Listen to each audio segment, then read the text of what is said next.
وبركاته. الحمد لله نحمده ونستعينه ونستغفره ونعوذ بالله من شرور أنفسنا ومن سيئات أعمالنا. من يهده الله فلا مضل له ومن يضلل فلا هادي له.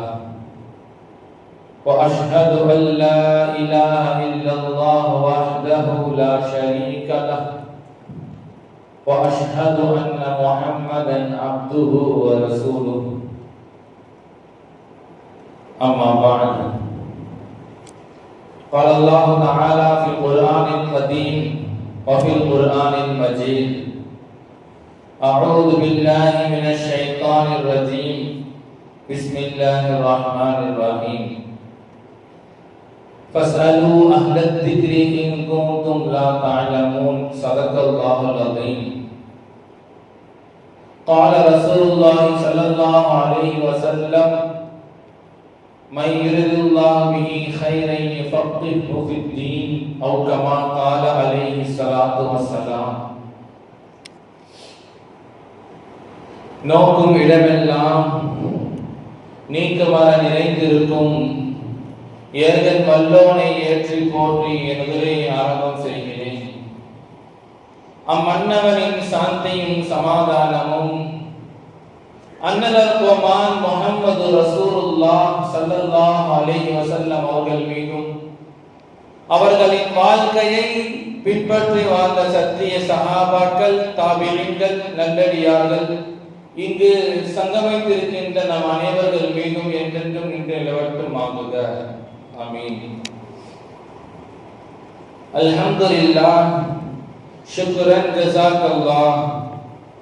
அல்லாஹ்வின் அளப்பெரும் கிருபையால் அல் மஸ்ஜிதுல் அக்ஸா ஜும்மா பள்ளிவாசலின் வளர்ச்சியின் வெளிப்பாடாய் முதன்மை இமாம், முதன்மை ஆசிரியர்களின் ஆழ்ந்த சிந்தனையால்,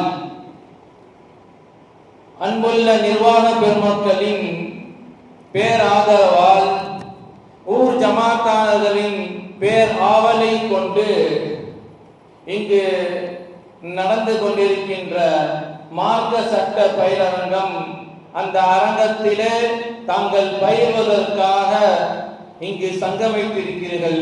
வல்ல ரஹ்மான் அல்லாஹ் அனைவரையும் கபூல் செய்வானாக. உங்களுக்கு வாழ்த்து சொல்ல என்னை பணித்த பொழுது தங்களுக்கு வாழ்த்து சொல்வதற்காக ஹதீஸ்களை புரட்டி பார்த்தால் அல்லாஹ் ரசூலின் வாழ்த்து தங்களுக்கு வசியத்தாக இருக்கிறது. இப்படி ஒரு இல்மை தேடி, இப்படி ஒரு இல்மை கற்றுக்கொள்வதற்காக தாங்கள் எல்லாம் இங்கு வீற்றிருக்கிறீர்கள் அல்லவா, இதை வாழ்த்தலாம் என்று ஹதீஸ்களை புரட்டி பார்த்தால் அடியேனின் வாழ்த்து என்ன? அல்லாஹ் ரசூலின் வாழ்த்து உங்களுக்கு வசியத்தாக இருக்கிறது. ஹஜ்ரத் ரசூலுல்லாஹி ஸல்லல்லாஹு அலைஹி வஸல்லம் ஒரு 1400 வருடங்களுக்கு முன்னால் இங்கு அமர்ந்திருக்கின்ற இந்த நபர்களை உங்களை பற்றி ஒரு மர்ஹபா என்ற வார்த்தை, வரவேற்பை, வாழ்த்துகளை சொல்லி இருக்கிறார்கள். அதை உங்களிடம் சொல்லி இருக்கிறார்கள். அதை நான் உங்களுக்கு ஹதீஸின் வாயிலாக சொல்லுகின்றேன். வான் அபீ ஸஈத் குத்ரி ரலியல்லாஹு அன்ஹு, அபூ ஸஈத் குத்ரி ரலியல்லாஹு அன்ஹு அறிவிக்கிறார்கள், قال ரசூலுல்லாஹி ஸல்லல்லாஹு அலைஹி வஸல்லம், நபி அவங்க சொன்னாங்க, சயதீக்கும் அக்வாமுன், சில கூட்டத்தார்கள் உங்களின் பக்கம் வருவார்கள். அல் மஸ்ஜிதுல் அக்ஸா பள்ளியிலிருந்து சில ஜமாத்தார்கள் உங்கள் பள்ளிவாசலை நோக்கி வருவார்கள். அதாவது எங்கெல்லாம் இது நடக்குதோ அங்கெல்லாம் இந்த ஹதீஸ் பொருந்தும். இப்ப இங்க இது நடக்கிறது. சயதீக்கும் அக்வாமுன், உங்களிடத்திலே சில கூட்டத்தார்கள் வருவார்கள். எத்துலுபூனல் இல்ம, மார்க்க சட்ட பயிலரங்கத்திலே அமர்ந்து இல்மை தேடியவராக அமர்ந்திருப்பார்கள். ஃபைதா ராய்துமூஹும், நீங்கள் அவர்களை பார்த்தால் ஃபகூலு லஹும், அவர்களுக்கு நீங்கள் சொல்லுங்கள், மர்ஹபன் பி வஸியத்தி ரசூலுல்லாஹ், நான் அவங்கள வரவேற்றேன்னு சொல்லி சொல்லுங்க என்று ஹஜ்ரத் ரசூலுல்லாஹி ஸல்லல்லாஹு அலைஹி வஸல்லம் சொல்லி அனுப்பி எழுப்பிய ஹதீஸை உங்கள் முன் சமர்ப்பிக்கின்றேன். மர்ஹபம் பி குதூமிக்கும், வருக வருக என்று உங்களை வாழ்த்துகின்றேன் சொன்னார்கள். அடுத்து வஅல்லிமூஹும், அவர்களுக்கு நீங்கள் கற்றுக் கொடுங்கள். அல்லாஹ்வின் நல்லடியார்களே, மார்க்க சட்டங்களை கற்றுக்கொள்வது, நீங்க மார்க்கம் வேறு மார்க்கம் சட்டம் வேறு என்றெல்லாம் பிரிக்க வேண்டாம். மார்க்கம் அல் ஃபிக்ஹு ஃபித்தீன், மார்க்க சட்டம் என்பது மார்க்கத்துல the parts of the Islam, இஸ்லாத்துல ஒரு பகுதி. மார்க்கம் தனியா, மார்க்கத்துடைய சட்டம் தனியா பிரிக்க முடியாது. மார்க்கத்திலே, இஸ்லாம் மார்க்கத்திலே இருக்கிறது என்றால் இஸ்லாத்தில் மார்க்க சட்டங்களை தெரிந்திருக்க வேண்டும். It's the part of the Islam. அல்லாஹ் குர்ஆன்ல போருக்கு செல்லுங்க அப்படின்ற ஆயத்துல நிறைய வசனங்களை சொல்றான். ஒரு இடத்துல அல்லாஹ் இப்படி சொல்லுவான், வமா கானல் முஃமினூன யன்ஃபிரு காஃபா, எல்லாரும் போய் போருக்கு போயிடாதீங்க, இருக்கிற எல்லாரும் போருக்கு போயிடாதீங்க. ஃபலவுலா நஃபரும் மின் குல்லி ஃபிர்கத்தின் மின்ஹும், ஒரு கூட்டம் பள்ளிவாசலுக்கு இருங்க, ஒரு கூட்டம் ஊர்ல இருங்க. தாயிஃபத்துன் யதஃபக்கஹு ஃபித்தீன், மார்க்க விஷயங்களை கற்றுக் கொடுப்பதற்காக. வலியுந்திரு கௌமஹும் இதா ரஜஉ இலைஹிம் லஅல்லஹும் யஹ்தரூன், இருக்கிற எல்லாரும் போருக்கு போயிட்டா, போனவங்க எல்லாரும் ஷஹீத் ஆயிட்டா, இந்த இஸ்லாத்தை, இந்த மார்க்கத்தை மேலெடுப்பதற்காக, மார்க்க சட்டங்களை மேலெடுப்பதற்காக இங்க ஆளு வேணும். அப்ப போருக்கு சில பேர் போங்க, சில பேர் ஊரில் தங்கி இருங்கள் என்று அல்லாஹ்வுடைய இந்த வசனங்களை நாம் பார்க்கின்றோம். அஸ்தீன் ஒரு சஹாபி அறிவிக்கிறாங்க, ஒரு சஅல்து இப்னு அப்பாஸ், இப்னு அப்பாஸ் ரலியல்லாஹு அன்ஹு நான் கேட்டேன், இப்னு அப்பாஸ் யாரு? ரசூலுல்லாஹி ஸல்லல்லாஹு அலைஹி வஸல்லம் துஆ செஞ்சாங்க, இப்னு அப்பாஸ் அவருடைய கல்வி ஞானத்திலே அல்லாஹ் நீ அதிகப்படுத்தி கொடுப்பாயா என்றெல்லாம் நபியிடம் துஆ பெற்ற இப்னு அப்பாஸிடம் அஸ்தி கேட்கிறாரு. என்ன கேட்கிறாரு? அனில் ஜிஹாத், நான் ஜிஹாத பத்தி கேட்கிறாரு. அப்ப ஃபகால இப்னு அப்பாஸ் ரலியல்லாஹு அன்ஹு சொன்னாங்க, அலா அதுல்லுக அலா கைரி மினல் ஜிஹாத், ஜிஹாத கூட சிறந்த ஒண்ணு சொல்லி தரட்டுமா? அப்ப சொன்னாங்க ஃபகுல்து, கண்டிப்பா பலா, ஏன் இல்லை, கண்டிப்பா சொல்லுங்க. அப்ப சொன்னாங்கன்னா கால தபுனா மஸ்ஜிதன், ஒரு பள்ளிவாசலை கட்டி, தஅல்லுமு ஃபீஹில் ஃபராயில், அங்கே ஃபர்லான விஷயங்கள் கற்றுக் கொடுக்கப்பட்டால், வசுன்னத, ஹஜ்ரத் ரசூலுல்லாஹி ஸல்லல்லாஹு அலைஹி வஸல்லம் சுன்னத்தான முறைகள் கற்றுக் கொடுக்கப்பட்டால், வல் ஃபிக்ஹு ஃபித்தீன், மார்க்க சட்டங்கள் கற்றுக் கொடுக்கப்பட்டால் அது ஜிஹாதை விட சிறந்தது என்று இப்னு அப்பாஸ் ரலியல்லாஹு அன்ஹு சொன்னாங்க. நல்லா கேளுங்க, இந்த மஜ்லிஸுடைய சிறப்பு இப்ப உங்களுக்கு புரிகிறது. மார்க்க பயிலரங்கம், மார்க்க சட்டங்கள் இது எவ்வளவு முக்கியம், அதற்கு ஹஜ்ரத் ரசூலுல்லாஹி ஸல்லல்லாஹு அலைஹி வஸல்லம், சஹாபாக்கள் உட்பட அல்லாஹ் ரசூல் எல்லோரும் இதற்கு எவ்வளவு முக்கியத்துவம் கொடுத்திருக்கிறார்கள் என்பதை நீங்கள் கவனிக்க வேண்டும். அல்லாஹ்வின் நல்லடியார்களே, மார்க்க சட்டத்தை யார்கிட்ட கேட்கிறது? அல்லாஹ் குர்ஆன்ல ஒரு வார்த்தை சொல்றான், ஃபஸ்அலு அஹ்லத் திக்ரி இன் குன்தும் லா தஅலமூன், தெரியலன்னு முடிவாயிருச்சு, இப்ப யார்கிட்ட கேட்கிறது? ஃபஸ்அலு அஹ்லத் திக்ரி, உங்களிலே அறிவுடையவர்கள், இல்முடையவர்களிடம் கேட்டுக்கொள்ளுங்கள். குர்ஆன்ல உலுல் அல்பாப், அறிவுடையவர்கள் சொல்லி அல்லாஹ் 16 இடத்துல பதிவு செய்யறான். 16 இடத்துல உலுல் அல்பாப், அறிவுடையவர்கள் கேட்டுக்கொள்ளுங்கள். அத்தியுல்லாஹ வ அத்தியு ரசூல் வ உலில் அம்ரி மின்கும், அல்லாஹ்வுக்கு கட்டுப்படுங்க, இது தெரியும். அத்தியு ரசூல், ரசூலுக்கு கட்டுப்படுங்க, இதுவும் ஓகே. வ உலில் அம்ரி மின்கும், உங்களிலே அறிவுடையவர்கள், இல்முடையவர்கள் நீங்கள் கட்டுப்படுங்கள் என்று அல்லாஹ் ரசூலோட சேர்த்து அல்லாஹ் குர்ஆன்ல சொல்றான். இங்கதான் நம்ம நல்லா கவனிக்கணும். இன்று நிறைய குழப்பங்கள். நான் ஏன் சொல்லுகின்றேன்? மார்க்க விஷயங்களில் ஹதீஸ், குர்ஆனையும் ஹதீஸையும் மட்டும் வைத்துக் கொண்டு நாங்கள் நேர்வழி பெற்று விடுவோம் என்று ஒரு கூட்டம் 1000 வருடங்களாக இல்லை, இப்பொழுது சமீபமாக 200-300 வருடங்களாக இப்பொழுது அந்த கூட்டங்கள் சிதறிக் கொண்டிருக்கிறது. அதனால் சில மார்க்க சட்டங்கள் சிதறி, குடும்பங்கள் மிகவும் சிறந்து சிதறிக் கொண்டிருக்கிறது. மார்க்கம் தெளிவா இருக்கு, அவ்வளவு மூடான மார்க்கெல்லாம் இது கிடையாது. நல்லா கேட்கணும். இது சத்தியமான மார்க்கம், கியாமத் நாள் வரை தெளிவான மார்க்கம். நீங்க நம்ம குழம்பாத வரைக்கும் குழப்பம் நம்ம கிட்ட மார்க்கத்துறை சட்டத்தில் இல்லை. அல்லாஹ்வும் ரசூலும் தெளிவாக சொல்லிவிட்டார்கள். அதற்கு பிறகு வந்த ஃபுகஹாக்கள், முஹத்திஸீன்கள், மத்ஹப் இமாம்கள் எல்லாம் தெளிவாக சட்டங்களை வகுத்து கொண்டிருக்கின்ற பொழுது குழப்பம் எங்கிருந்து வருது தெரியுமா? எனக்கு குர்ஆனும் ஹதீஸும் மட்டும் போதும், இந்த உலுல் அம்ரு நான் பார்த்துக்கிறேன், நானும் உலுல் அல்பாபு, நானும் உலுல் அம்ரு, எனக்கும் எல்லாம் தெரியும் அப்படின்னு தன்னிச்சையாக முடிவு செய்கின்ற அந்த இஜ்திஹாத், இங்கதான் பிரச்சனை. யார்கிட்ட மசாலாவை கேட்கிறது? இப்ப இன்னைக்கு அதெல்லாம் தாண்டி ஆர்டிபிஷியல் இன்டெலிஜென்ஸ் வந்துருச்சு. ஆர்டிபிஷியல் இன்டெலிஜென்ஸ் ஏஐ வந்துருச்சு. எல்லா சட்டத்தையும் ஏஐல போடுறாங்க. ஒரு வாரத்துக்கு முன்னால ஒரு 10 நாள் இருக்கும், ஃபத்வா வந்துச்சு பாகிஸ்தான்ல இருந்து, ஏஐயிடம் மார்க்க சட்டங்களை கேட்க வேண்டாம், நீங்க நிறைய குர்ஆன் ஆயத்துடைய விளக்கங்களை தப்பா சொல்லுங்க, மார்க்க சட்டங்களுடைய முழுமையாக தவறுதலாக எடுத்து காட்டுகிறது. இன்னைக்கு நேரா வந்து ஒரு பள்ளிவாசல்ல வந்து ஒரு இமாம அணுகி கேட்கிறதுக்கு சிரமம். ஜெமினியா சார்ஜ் வீடியோ இருந்தா தட்டி என்ன செஞ்சிடலாம், ஒரு நிமிஷத்துல கிடைக்குது. வேகமா பதில் கிடைக்கின்றதுக்காண்டி தப்பான பதிலை எதிர்பார்க்க கூடாது. அப்ப நிறைய மசாலாக்கள், நவீன மசாலாக்கள் எல்லாம் இன்று வந்து விட்டது. அதற்கான தீர்வையும் ஹதீஸ் சொல்லியிருக்கிறது. அதுதான் குர்ஆனும் ஹதீஸும் முஆஜிஸான்னு சொல்லுவோம். வெறுமனே குர்ஆன் ஹஜ்ரத் ரசூலுல்லாஹி ஸல்லல்லாஹு அலைஹி வஸல்லம் காலத்தோடு அது வரைக்கும் தான் அற்புதம் கிடையாது. வெறுமனே குர்ஆன் சஹாபாக்களுடைய காலம் வரைக்கும் தான் அற்புதம் கிடையாது.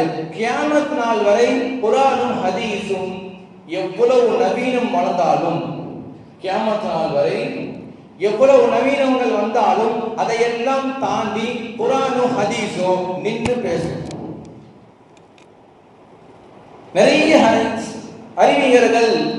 அறிஞர்கள் திகைத்து போகிறார்கள் குர்ஆனுடைய வசனங்களை பார்த்து. இப்பொழுது கண்டுபிடித்து விட்டு எடுத்து குர்ஆன்ல பார்த்தா ஆல்ரெடி ஏற்கனவே குர்ஆன்ல இருக்கு. நிறைய ஃபித்னாக்கள், குழப்பங்களை பார்த்து ஹதீஸ்களை புரட்டுகிறார்கள், பார்த்தா ஹதீஸ்ல இருக்கு. இதெல்லாம் வரும் நல்லா சொல்லிட்டு போயிருக்காங்க. இப்படி குர்ஆன் ஹதீஸ் என்பது, மார்க்க சட்டங்கள் என்பது வெறுமனே ஒரு காலத்தில் ஒரு சுருக்கப்பட்டது அல்ல. கியாமத் நாள் வரை வந்து கொண்டே இருக்கின்ற எல்லா ஃபித்னாக்களுக்கான தீர்வும் எல்லா சட்டங்களும் குர்ஆன்ல ஹதீஸ்ல இருக்கு. அதிலிருந்து காயிதாவ சட்டங்களை எடுத்து மதுஹப் இமாம்கள் தொகுத்து கொடுத்து இருக்கிறார்கள். அதை வைத்து நவீன காலத்திலும் அதற்கு மஸ்தலாக்கள் சட்டங்கள் வகுக்கப்படுகின்றன. அதனால தன்னிச்சையாக முடிவு செய்வதை நிறுத்திக் கொள்ளுங்கள். அல்லாஹ்வின் நல்லடியார்களே, இதே மாதிரி பிரச்சனை ஹஜ்ரத் ரசூலுல்லாஹி ஸல்லல்லாஹு அலைஹி வஸல்லம் காலத்துல இருந்துச்சு.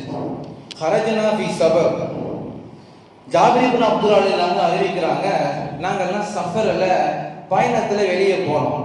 ஃபஅஸாப ரஜுலன் மின்னா ஹஜ்ருன் ஃபஷஜ்ஜஹு ஃபீ ரஅஸிஹி, போயிட்டே இருக்கும்போது ஒருவருடைய மேல தலை மேல கல்லு விழுந்துருச்சு. ஃபரஅஸி ثم احتلم, கல்லு விழுந்து காயம் பட்டுச்சு, தலையில அடி விழுந்து காயம் பட்டுருக்குது. இப்ப என்ன செஞ்சிட்டாரு, இஹ்தலம, அந்த நிலையிலே அவர் குளிப்பு கடமை ஆயிட்டாரு. தலையில கல்லு விழுந்து மண்டை உலர்ந்துருச்சு, இப்ப குளிப்பு கடமையா ஆயிட்டாரு. என்ன செய்யறது? ஃபஸஅல அஸ்ஹாபஹு, தன் கூட இருக்கவங்க கேட்டார். நம்ம எப்படி ஏஐட்ட ஜெமினிட்ட கேட்கிறோமோ அந்த மாதிரி கேட்டார். ஃபகால ஹல் துஜிஸூன் தஜிதூன லி ருக்ஸத்துன் ஃபி தயம்முமி, அவர் கேட்கிறாரு அவர்கிட்ட, இப்ப நான் தயமம் செய்யலாமா? ஃபகாலு மா நஜிது லக ருக்ஸத்தன், எந்த ருக்ஸத்தும் எந்த சலுகையும் உனக்கு கிடையாது. கூட இருக்கவங்க என்ன சொன்னாங்களாம், அவர்கிட்ட அவர் மண்டை உடைஞ்சி குளிப்பு கடமையாகி குளிக்காம தயமம் செஞ்சுக்கலாமான்னு கேட்கிறாரு. நம்ம ஜெமினிட்ட கேட்கிற மாதிரி. கூட இருந்தவர் என்ன சொன்னாங்க, ஜெமினி மாதிரி பதில் சொன்னாங்களாம், எந்த சலுகையும் கிடையாது, எந்த சலுகையும் கிடையாது, அப்படியே குளிச்சாகணும். எப்படி மண்டை பொழந்து அப்படியே தண்ணியை ஊற்றணும். சொல்லியிருக்காங்க. அந்த தகுதுரு அலல்மா, தண்ணி இருக்கா இல்லையா, தண்ணி இருக்குல்ல, அப்ப குளிக்கணும். பகுத்த செல்ல மாத்த, குளிச்சாரு செத்துட்டாரு, குளிச்சு உயிர் போயிடுச்சு. ஃபலம்மா கதிம்னா அலா ரசூலுல்லாஹி ஸல்லல்லாஹு அலைஹி வஸல்லம், நபி இடத்துல இந்த செய்தி போது அக்பர பிதாலிக ஃபகால கதலுஹு கதலஹுமுல்லாஹ், அவர்கள் கொலை செய்து விட்டார்கள், அவர்களை அல்லாஹ் கொலை செய்வானாக. ஒரே வார்த்தையில முடிச்சாங்க. ஏன்னா அலா தஸஅலு இல்லம் யஅலமு ஃபஇன்னமா ஷிஃபாஉல் ஐக்கி சுவாலுன், பிரச்சனைக்கு தீர்வு என்ன, கேள்வின்னு சொன்னாங்க. பிரச்சனை வந்துச்சுன்னா என்ன செய்யணும், கேள்வி கேட்கணும். ஃபஇன்னமா ஷிஃபாஉல் ஐக்கி சுவாலுன் இன்னமா கான யக்ஃபீஹி அயதம்மம, அவர் கைம செஞ்சுட்டா போதும். அவ் யஸப ஷக்க மூசா, எந்த இடத்துல காயம் இருக்கோ கட்டிக்கிட்டு அலா ஹிர்கத்தின் ஜிர்ஹி ஹிர்கத்துன் ثم يمسح عليها يغسل سائر جسده, எந்த இடத்துல காயம் பட்டுச்சோ அங்க கட்டிட்டு மேல மசாஜ் செஞ்சுட்டு உடல் ஃபுல்லா கழுவுனா அவருடைய குளிப்பு நிறைவேறும் சொன்னாங்க. பிரச்சனை எங்க வந்துச்சு, யாரிடம் கேட்க வேண்டுமோ அதை கேட்க தவறியதின் விளைவு ஆள் மௌத்தா போயிட்டாரு. அல்லாஹ்வின் நல்லடியார்களே, நிறைய கேள்விகள் கேட்கணும். மஹல்லாக்கள்ல இன்னைக்கு நம்ம இருக்கிறோம், மஹல்லா இருக்குது, மஸ்ஜித் இருக்குது, இமாம்கள் இருக்கிறாங்க, நிறைய கேள்விகள் உங்க இடத்துல வரணும். எப்ப கேள்வி வருகிறதோ நீங்க இல்மில பாதி விஷயத்தை அடைஞ்சிட்டீங்கன்னு அர்த்தம். கேள்விகளை அதிகமாக கேளுங்கள், கேட்பதை விட்டு விடாதீர்கள். அல்லாஹ்வின் நல்லடியார்களே, அல்லாஹ் சுப்ஹானஹு வ தஆலா மிகப்பெரிய ஒரு தருணத்திலே நம்மை அமர வைத்திருக்கின்றான். நல்ல ஒரு நிகழ்ச்சி ரமலானுக்கு முன்னால, ரமலானிலே ஏற்படக்கூடிய கேள்விகள் இங்க எவ்வளவு வேணா கேட்டுக்கலாம். அதற்காக ஒரு ஏற்பாடு செய்து ஒரு நிகழ்வு வைத்திருக்கிறார்கள். இந்த மஹல்லாக்கள் இருக்கின்ற எல்லோரும் இதில் கலந்து கொள்வதற்கு முன் வர வேண்டும். ஏன்னா இது ஒரு சாதாரண விஷயம் கிடையாது. யார் அல்லாஹ்வுடைய இல்மை தேடி வருகிறார்களோ அல்லாஹ் சொர்க்கத்தின் பக்கம் அவரை சேர்த்து வைக்கிறார். இன்று வீட்டில் இருக்கின்ற அனைவர்களும் ஏதோ வேலை இல்லாமலாம் இல்லை, தன்னுடைய வேலையை ஒதுக்கி வைத்து அல்லாஹ்வுடைய ரசூலுடைய மார்க்க சட்டங்களை தெரிந்து கொள்ளுகின்ற ஆர்வத்தில் வந்திருக்கிறீர்கள். அதனாலதான் சொன்னேன், இது நபி ஸல்லல்லாஹு அலைஹி வஸல்லம் சொல்லி அமைச்சாங்க, மர்ஹபன் மர்ஹபன், வருக வருகன்னு சொல்லி ஒரு ஹதீஸ்ல சொன்னாங்க. அதை நான் உங்களுக்கு சொல்லுகின்றேன், வாருங்கள் இது போன்ற ஹதீசுகளை கேட்டு தெரிந்து கொள்ளுங்கள். வல்ல ரஹ்மான் இந்த நிகழ்வை ஏற்படுத்திய பொருளாதாரத்தால், ஆலோசனையால், செல்வத்தால், நேரத்தால் யாரெல்லாம் பங்கெடுத்திருக்கிறார்களோ அத்தனை நபர்களையும் அல்லாஹ் கபூல் செய்வானாக. நாம் ரமலானை வரவேற்பதற்கு தயாராக இருக்கிறோம். ஒரே ஒரு ஹதீஸை மட்டும் சொல்லி முடித்துக் கொள்கிறேன். அபீ ஹுரைரா ரலியல்லாஹு அன்ஹு قال, அபூ ஹுரைரா சொல்கிறார்கள், قال ரசூலுல்லாஹி ஸல்லல்லாஹு அலைஹி வஸல்லம், நபி அவங்க சொன்னாங்க, அதாக்கும் ரமலான், ரமலான் வந்து விட்டது, ஷஹ்ருன் முபாரக்குன், மிக பரக்கத் பொருந்திய மாதம், ஃபரதல்லாஹு அஸ்ஸ வ ஜல்ல அலைக்கும் ஸியாமஹு, அல்லாஹ் அந்த மாதத்திலே உங்களுக்கு நோன்பை கடமையாக்கி வைத்திருக்கிறான். தஃப்தஹு ஃபீஹி அப்வாபுஸ் ஸமா, வானத்துடைய கதவுகள் திறக்கப்படுகின்றன. என்ன அர்த்தம், என்ன துஆ வேண்டும் என கேட்டுக் கொள்ளுங்கள். வ துலகு ஃபீஹி அப்வாபுல் ஜஹீம், நரகத்துடைய கதவுகள் எல்லாம் மூடப்படுகின்றன. தஉல்லு ஃபீஹி முர்தத்து ஷயாத்தீன், ஷைத்தானுக்கு விலகியப்படுகிறது. இல்லாஹி ஃபீ லைலத்துன் கைர் மின் அல்ஃபி ஷஹர், அந்த இடத்துல அந்த மாதத்திலே 1000 மாதங்களை விட சிறந்த மாதம் ஒன்று இருக்கிறது. மன் ஹர்ரம கைரஹா ஃபகத் ஹர்ரம, அல்லாஹ்வின் நல்லடியார்களே, அந்த மாதத்தை வரவேற்று அந்த மாதத்திலே எல்லா தவறுகளையும் மன இச்சைகளையும் கட்டுப்படுத்தி வல்ல ரஹ்மான் அதிலிருந்து இந்த ரமலானில் இருந்து தூய்மையானவர்களாக இருப்போம். இரு கரம் ஏந்தி ரமலானை வரவேற்போம். பாவத்தை விட்டு நம்மை சுத்தப்படுத்தி ரப்பின் பால் மீதுவோம் என்று சொல்லி முடிக்கிறேன். வாஹிர் தாவானா அல்ஹம்துலில்லாஹி ரப்பில் ஆலமீன். அஸ்ஸலாமு அலைக்கும் வரஹ்மத்துல்லாஹி வபரகாத்துஹு.